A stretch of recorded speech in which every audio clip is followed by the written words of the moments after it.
陈老师，今天要拍什么？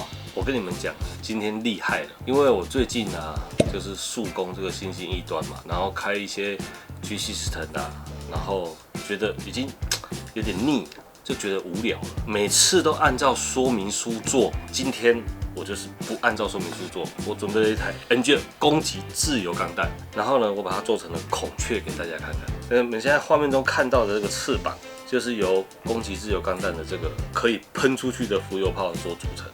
然后呢，孔雀头的部分就是用钢弹的这个原本的头，再加上它的这个里面的骨架所完成的。然后我们把腿做成了脖子，然后这两只孔雀脚就是由骨架组成的。然后这边就是你看，我们用这个攻击自由的身体组成了一个孔雀的形态，怎么样？厉害吧？可是我在网络上有看到类似的作品怎么样类似？几乎是一样几乎是一样。那个是冠豪哥做的吧？你也知道冠豪，哎，竟然被你认出来了。那我们现在就欢迎冠豪登场。大家好，我是冠豪。今天除了孔雀以外，还帮我们带了这个是剑龙跟三角龙，本身很喜欢的一个题材就是恐龙。虽然我一开始的时候是孔雀或是鸟类，对，最早的是那个土耳其斯，是用土耳其斯的谐音。那个人就是你哦。对，那个人就是我。我以为那是日本人做的，因为在日本好像也有很多这种创斗拼装的玩家。对，所以我们台湾有一个很厉害的，好不好？就是冠豪。那我们现在来看，为什么你就可以想到翅带可以做成剑龙？因为它身上有很多翅膀，对，然后它都是逐片的。那我就想到说，有什么样的恐龙身上也是有一片一片的，就去想到说，剑龙或许适合，然后就开始着手去做。所以先有翅带，然后已经拟定好想做恐龙。对，然后再从恐龙里面去挑选说适合 fit。对，那大概你是怎么组成的呢？最主要我会先研究那只恐龙，它的关节跟它的骨骼，然后再利用这只机体本身的关节去做分类。而且翅带有个好处，就是因为它有电热边，就可以直接拿来做成尾巴的改造。那它哪些组件大概是原本翅带的哪一个部分可以提一下？我们大家比较清楚，大概应该就是背上的鳍，就是我们的翅膀跟肩胛。然后依序，因为它零件会越来越小嘛，那我们就挑选说，因为它会越来越小，就是变成是全甲，然后有些甚至是这个小配件，像这只的肚子的部分就是我直接就是运用它那个自带的盾牌，造型就很适合，所以我就不用去改它，就直接放在下半部。哇，这是真的是太厉害了！我们来看下一只吧。用骨肤来做成的三角龙，我从来没有想过骨肤可以变成三角龙。那我先问一个问题，它就只有一只骨肤吗？对啊，就是一只。哦，对，我的作品基本上就是会先用一盒套件，对，一盒套件，在做的时候也是会希望说给大家发想说，我买了一盒模型回来嘛，对，不看说明书，那我们可以做成什么样的东西，就是让大家去刺激大家的想法啦。所以我尽量会以一盒为优先啦。我之前好像看你的 FB 你是不是在做这个之前会先画一个草稿对，我如果是偏比较困难一点的，我就会先做草图。对，那如果我脑袋也没有想法的话，我就会先就是用大概的手绘的方式，然后去把它那个骨骼怎么样分配，然后哪个零件要在哪里做出来，对，去做出来，先稍微想一下。哇，好厉害哦！那介绍一下。骨肤肩胛有两只很明显的角，然后它应该有6个角，所以我就取其中的3个角，然后做它的那个三角。然后它骨肤它会有盾牌嘛，盾牌就很适合去拆解做成三角龙的那个盾很明显的特征。对，虽然它是机械的龙，可是你看它的臀部其实还蛮漂亮的，就是它有那个肉感。对，它有把那个肉感。虽然它是机械的，可是你看前面的那个剑龙，它也是有一个身躯的那种肌肉的表现，有没有？我们会去刻意的去选用那个零件就是刚好表现它的那个体型有时候会刻意的根据它的肌肉线条，然后去做那个零件的那个设计。所以不是找东西贴就好了没有，就是没那么贴上去。大家都想说我就是就是贴拿什这样啊么就贴上去。然后它肚子这个也是要想的嘞，它这个腿的零件很适合做它肚子那个旁边的对腹肌，哇，好可爱，而且我觉得这个头好生动哦。三角龙它有一个特征很明显，就是它是鹦鹉的嘴巴，那古夫的胸甲。它就是这个形状，所以就可以直接拿来做这个发想跟眼用。我觉得你这个如果把它做成上色的话，应该会很好看的。为什么你都不上色？因为上色它会有一个问题，就是你要上什么颜色？上了颜色之后啊，对，它就变成不是这个基底。但是如果你又要单纯的上这个基体的颜色，对，就会又不够好看，就不够好看。那我有一个办法，我们先买一只古夫摆着，然后你这只原型继续这样摆着。再做一只，是上色过的。对，然后你就可以把这样一套摆在我们博物馆给大家看，因为我知道你舍不得，对不对？对，就是我们在改那个德姆的时候，其实也很舍不得，就是改完的那种手作感，然后哪里是雕出来的，哪里是自制的，所以有时候我们常常看到一些很会创作的玩家，不是不上色，是真的舍不得，所以这个时候就要拍成影片。对，拍成影片给大家看。那你下次上完色，我们还可以帮你把这个放在旁边对照。今天你就带这3件作品上我们这个疯狂模型师的节目，都是小台的，有没有大台然后更厉害一点的？大家还觉得这个不够厉害吗？厉害是很厉害，但是我们想要再看更厉害的。有，就是。哇塞！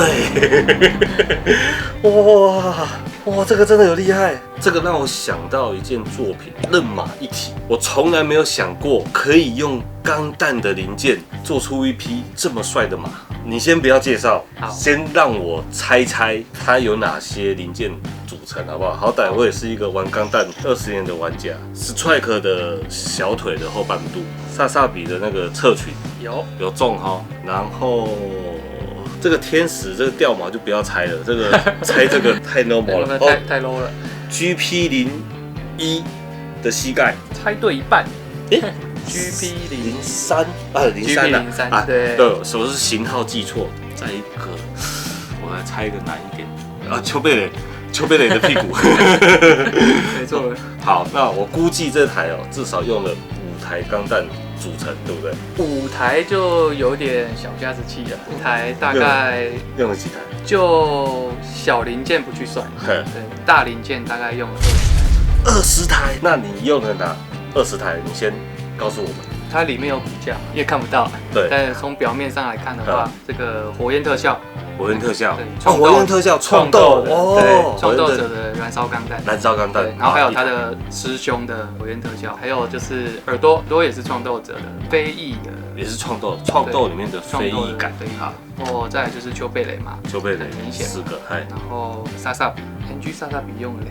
NG 萨萨比用了2台，但是其中1台是只取一部分的零件，所以我们算1台。好，算1台哇。对，丘贝雷的有2种，它是创斗者的，对，创斗者的丘贝雷，这一个是 HG 的丘贝雷，就是它2个其实有点不太一样。然后萨克的头萨克头，这放在这么明显的位置，我居然没有发现这里就是萨克头这个8、9台 MG 丘贝雷的裙甲，这个是也有。然后眼睛的部分就是我们的，让我想一下，好，这应该很好猜，这个可以提示 MG 的，这是谁的膝盖之类的吧？00，对，00的膝盖侧边，哇，真太厉害了。然后它的那个2个眉毛嘛，是 HG 的那个猎犬，哇，只为了这个眉毛也要杀一个这个，然后这个侧面这个肚子也是猎犬。我看到一个我认识的朋友，这李欧吗？对啊，这李欧嘛，对，这李欧嘛，对。这2边是卡贝拉那个肩甲，卡贝拉好可怜，他只负责贡献这个贡献这一块。然后肚子的部分是1:550的诺叶吉尔的肩甲，运用最多的其实是钢弹大腿。对，但是因为它是个别机体，对，因为它大小不一样，像这个就是 GP03的大腿，这个是攻击钢弹，对，然后这个就是死神 W 的理解，对，理解的后脚跟。尾巴的这一块是大白鹅的后腿的装甲。哇，大白鹅很贵耶，但是只用了1片。对，只用1片。哇，因为找不到比它更适合这么大面积的骨架里面的话，就是格雷兹。格雷斯，然后我知道就是铁血铁血，的1:100的，大概用了7、8只左右，在骨架的部分，就只取骨架，他们的骨架。光套件的费用就花了很多哎，所以这匹马就打算要卖吗？目前是还没有，对，要不要开个价？我跟你们说为什么我这么问，你知道吗？我有个客户，他愿意支付很高的工资，然后他叫我魔改那个任马一体的马，不要改了，对，我们买这匹马，然后改大前卡，把大前卡改的这样有裂甲的感觉。然后把大前卡坐在这里，这样就可以了。那匹马怎么改都不可能改成这么帅，好不好？那这样子前后这一只拼了多久？哦，对，时间前后吗？大概其实也才40个小时左右。40个小时？对，我们现在直接打合约可以。那你能不能再用8天再帮我们拼出一只马？然后我真的觉得我刚才讲的那个企划是真的我好想实现哦。如果大前卡我们负责改造来匹配这只，摆在一起应该爆帅那说这么多我觉得大家会怀疑，这真的是你弄出来的吗？我给你考试好不好？好，没问题。我现在就拿一个我们最近在做的德姆，我看你的拼成什么样子。OK， 没问题。挂好，你需要什么工具？工具很简单，就是斜扣钳、3.0的手钻，还有0.2的刻线刀，就这些工具就可以做简单的拼装。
哇塞，哇，过7、8个小时，我的德姆嘞，德姆已经变形。哇，原来德姆变成动物是变成球鱼耶！我靠，我那个惊死哦！哇，太厉害了，真的太厉害！大家回想前一个画面，它还是德姆，才过了7、8个小时。我们灌好就真的把它变成球鱼了，我现在已经整个是叹为观止。你还是快速介绍你刚才变了什么？最主要是德姆的那个两片的那个大的腿甲，对，那个就是对这个圆弧形，这个就让我就是马上想到说，如果它德姆如果是变成一个球的话，会是长什么样？对，然后就想说有什么动物是可以变球的。而且球鱼它后面这下面的这些这一段也很精彩耶，它是用那个腿的骨架，然后我注意到，你看它这个喷嘴有没有？要冲刺的时候，它是真的，它是可以用的。对，它是有那个，这个还可以开，跟阿斯拉一样，打开推进器，然后哇，太厉害了啦！这一集真是太精彩了。不止冠豪他在家里做了这些作品，然后他还现场表演了这个球鱼，把它做出来。我真的很期待哈，我去问我那个客户，他要不要把那个热马一体，干脆大显卡跟马都寄给你，然后我们把它变成这种风格的创动，2022年版的任马一体。那今天节目就到这边，我们非常期待你的新作品。那如果你有新作的时候，也欢迎来我们这边再分享给大家。好，那今天就到这边，谢谢大家，拜拜。哇，好像不用出力，完全不用出力，而且它剪起来的表面是很平滑的，还不错哈。对，一般武器行大把的线口剪很难剪到这样，很难。一般剪下去的时候，它都会变形，对，会冒起。你知道为什么吗？不知道，因为这个是我们新推出的单刃小霸王。真的。单刃小不好啊，这么大只没有人做单刃的，真的，哎，真的耶，对，这个大把的单刃斜口钳真的超好用。我们 MAD 开发东西的宗旨就是啊，我自己有需求，或许各位也会有需求，所以就来卖看看。第一个就是像这种 GK 这个注料口这么大，咻，一次剪掉，然后剩下一点点用打磨的，包含这个是有点厚度的，我们也可以接近贴平的位置，咻，你看这也剪得掉。那基本上它的断口还算是平整，我都有留一点点用磨。那以前我们就要用锯的，锯到剩一点点用磨的，这个就很方便。这超大片的，哇塞，真爽。那这个都可以再细修一下。那有了这个这么大把的单刃，我们就可以把它剪到最薄的状况，再用打磨。那最早的时候，其实我是想要剪这个3D 的，因为这个3D 的这个支架有够多的，所以你看，我就一次看都不用看，全部要剪几根就剪几根，就甚至你觉得它碍眼，你看，哇，这样剪我的要手很辛苦。哎，这剪起来有一种超级疗愈的感觉，一瞬间就不小心剪到快要没有东西可以剪了，哇，超爽！再来最后一个就是大家最害怕的透明件，从今以后你都唔使惊啊！你看，爱剪几根就剪几根，哇，好爽哦！啊，便宜又好用的大单刃，赶快去预购吧，拜拜。